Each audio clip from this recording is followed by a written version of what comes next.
অনেক দিন পর ঘুরতে আসলাম। আমি, আমার ছেলে, আমার হাজব্যান্ড সবাই মিলে আজকে ঘুরতে এসেছি। আসসালামু আলাইকুম এভরিওয়ান। আর এই হোটেলের পিৎজা কিন্তু আমার কাছে এত মজা লাগে, আমি তো প্রায় এখানে এসেই থাকি। আর এখন আমি কমসে কম এসেছি 8 মাস পরে আসলাম।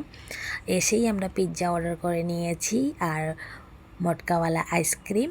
আর এই হোটেলের ভিউ কিন্তু এত সুন্দর, আমার অনেক ভালো লাগে এখানের ভিউ।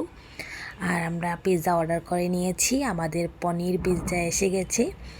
আমার হাজব্যান্ড আমাকে পিৎজাগুলো কেটে প্লেটে দিচ্ছে। আমার তো পিৎজা খেতে অনেক ভালো লাগে, আমি পিৎজা লাভার। আর নিয়ে নিয়েছি এখানে মটকা আইসক্রিম, আমি একটা খাচ্ছি, আমার ছেলে একটা খাবে। আর এই আইসক্রিমটাও কিন্তু অনেক টেস্টি ছিল। আর আমার মটকা আইসক্রিম খেতে কিন্তু অনেক ভালো লাগে। আর আশা করি এই ভিডিওটা সবার ভালো লেগেছে। ভালো লেগে থাকলে একটা লাইক, একটা কমেন্ট করে দেবেন। আবার দেখা হবে অন্য একটা ভিডিওতে। খোদা হাফেজ।